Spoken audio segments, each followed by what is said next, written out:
नक्श की हंसी और नाचने का पागलपन रुकने का नाम नहीं ले रहा था। પડીમાં છોડો ને તમે, ઢોકલા ખાઓ ઢોકલા. આ આદમીના પાછળ શું સમય બરબાદ કરો.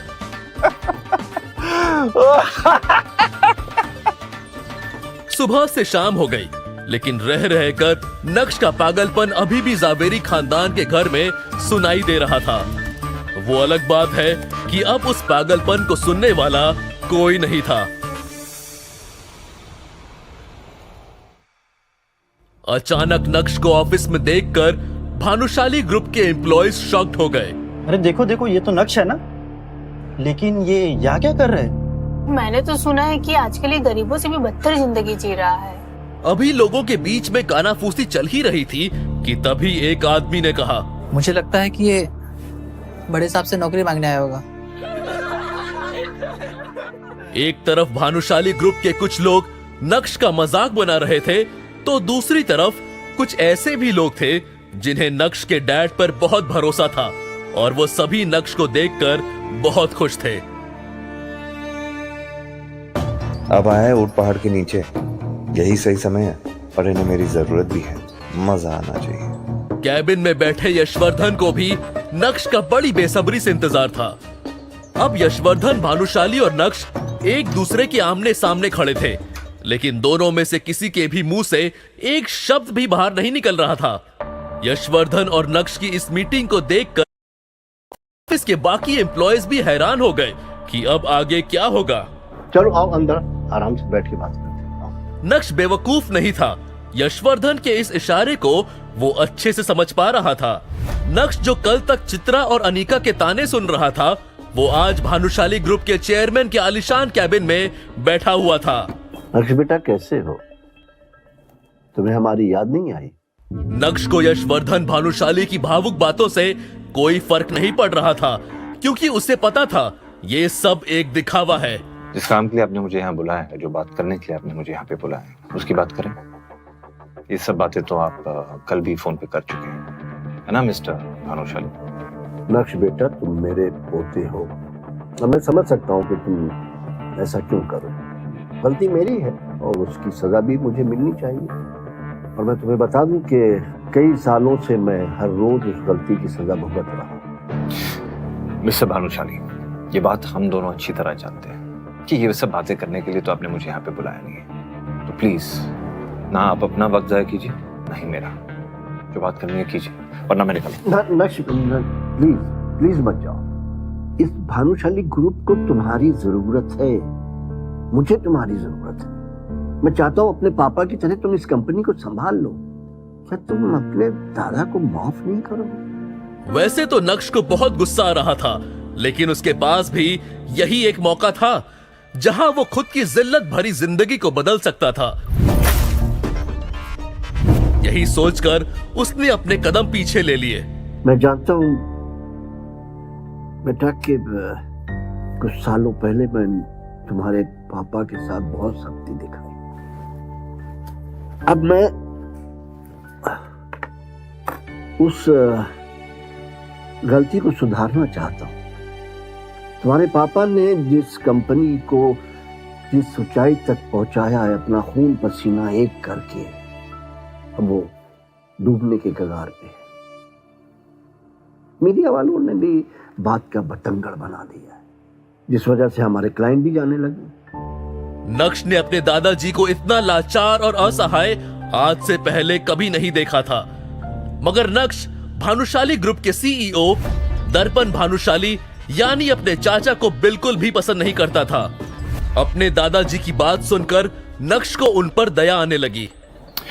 ठीक है, बताइए मैं आपकी मदद कैसे कर सकता हूँ?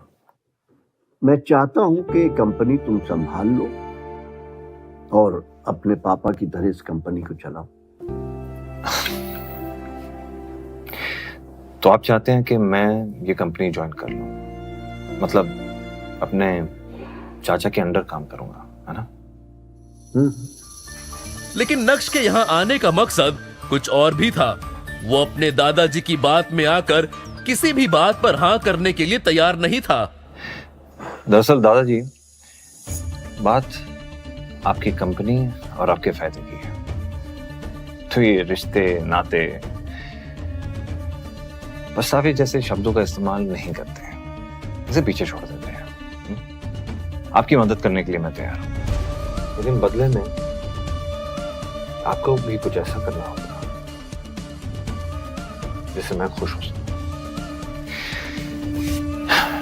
जिससे मेरे और मेरे पिताजी का खोया हुआ सम्मान लौट सके। ज्यादा कुछ नहीं करना है आपको, बस मैं कुछ शर्तें आपके सामने रखूंगा, आपको उसे स्वीकार करना है, कबूल करना है, और उसके बदले में मैं आपकी मदद करने के लिए तैयार हूं। सिंपल। शर्तें। अब तुम अपनों के आगे शर्तें रखोगे। इस दुनिया में रहना है तो दुनिया के तौर तरीके से ही बात करनी पड़ेगी, और शायद इसी में मेरा फायदा। वो कहना कि आपको मेरी जरूरत है, मुझे आपकी नहीं।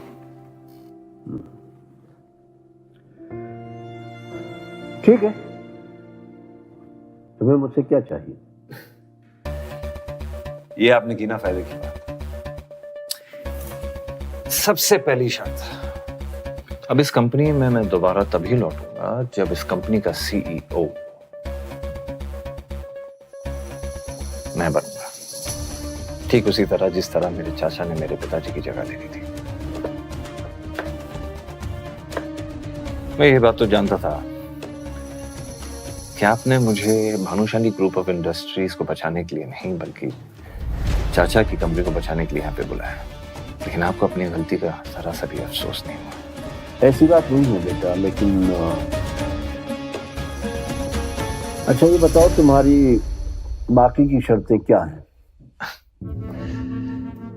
मेरी दूसरी शर्त यह है दादाजी कि इस कंपनी को मैं तभी ज्वाइन करूंगा जब इस कंपनी में काम करने की मुझे पूरी फ्रीडम मिलेगी। इस कंपनी में कितने पैसे आ रहे हैं, कितने पैसे जा रहे हैं, सब मेरी जुरिस्डिक्शन के अंदर होगा। सब ये समझ लीजिए कि अब यह कंपनी मेरे हिसाब से चलेगी।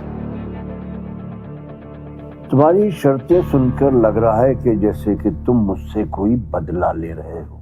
मौके के दस्तूर को नक्श अपने हाथों से नहीं जाने दे सकता था, इसलिए आज कठोर होकर उसने दिल की सारी भड़ास अपने दादाजी के सामने बाहर निकाल दी थी। और किस्मत देखिए, आज समय भी नक्श का साथ देता हुआ नजर आ रहा था। नक्श का ये रूप यशवर्धन ने पहली बार देखा था।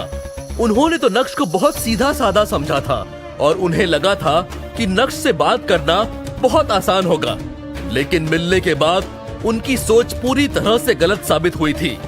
शायद उन्हें भी समझ आ गया था कि नक्श को सब पता चल गया है। वैसे क्या पता चल गया है, उसके लिए आपको थोड़ा और इंतजार करना होगा। मैं नहीं जानता कि तुम्हारी इन शर्तों से तुम्हारे चाचा पर क्या गुजरेगी, लेकिन मुझे तुम्हारी शर्तें मंजूर हैं। अगले हफ्ते से तुम भानुशाली ग्रुप के सीईओ की पोस्ट पर ज्वाइन कर सकते हो।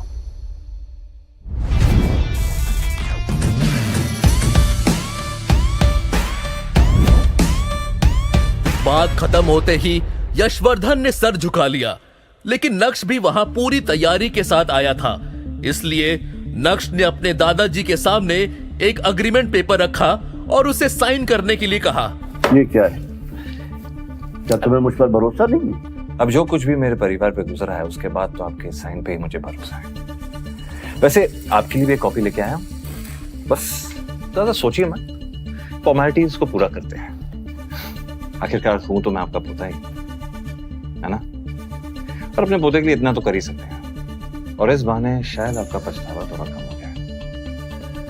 मुस्कुराते हुए नक्श भी कैबिन से बाहर चला गया और जाते जाते अग्रीमेंट पेपर की कॉपी को यशवर्धन के हाथ में थमा चुका था।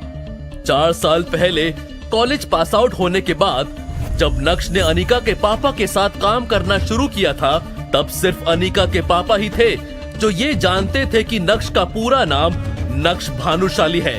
इतना ही नहीं, कॉलेज की पढ़ाई के दौरान उसके दोस्तों को भी उसके बारे में कोई जानकारी नहीं थी। अनिका के पापा के साथ काम करते वक्त नक्श की मुलाकात अनिका से हुई और पहली नजर में ही वो अपना दिल खो बैठा। लेकिन उसे क्या पता था कि इतना प्यार होने के बाद भी जब वो अनिका से शादी करेगा तब उसे उस शादी में एक जिल्लत की जिंदगी के अलावा और कुछ नहीं मिलेगा। भले ही मैं अनिका को अपना सच इतनी जल्दी नहीं बताऊंगा, लेकिन आज मुझे महसूस हो रहा है कि मेरे अंदर कुछ बदल गया है, जैसे मेरे हाथों में कोई पावर आ गई है और अब मैं उन लोगों को जवाब दे सकता हूं जो मुझ पर हंसते थे। बगावत की शुरुआत तो हो गई है और अब आगे आगे देखो होता है क्या। मॉम, नक्श कहाँ है? कुछ बताकर गया है? फोन नहीं उठा रहा। मने खबर नहीं, कल से उसका रूप बदल सा गया हुआ है। राक्षसों जैसा हंस रहा है, नाच रहा है, किसी को उसके बारे में कुछ नहीं पता। खाना बंद करो, ये तो पूरा दिन खाती रहती हो। अनिका, नक्श मनचला होता जा रहा है। मुझे लगता है उसे रास्ते पे लाना पड़ेगा। चित्रा और अनिका मिलकर नक्श के साथ क्या करने का सोच रहे थे और क्या वो नक्श का अब कुछ बिगाड़ भी पाएंगे? नक्श के बारे में ना तो अनिका कुछ जानती थी और ना ही नक्श के दोस्त। आखिर इसकी क्या वजह रही होगी? क्या नक्श को भी साइलेंट और वायलेंट रहना पसंद था? वैसे नक्श के नाचने और राक्षस की तरह हंसने के पीछे का क्या कारण था?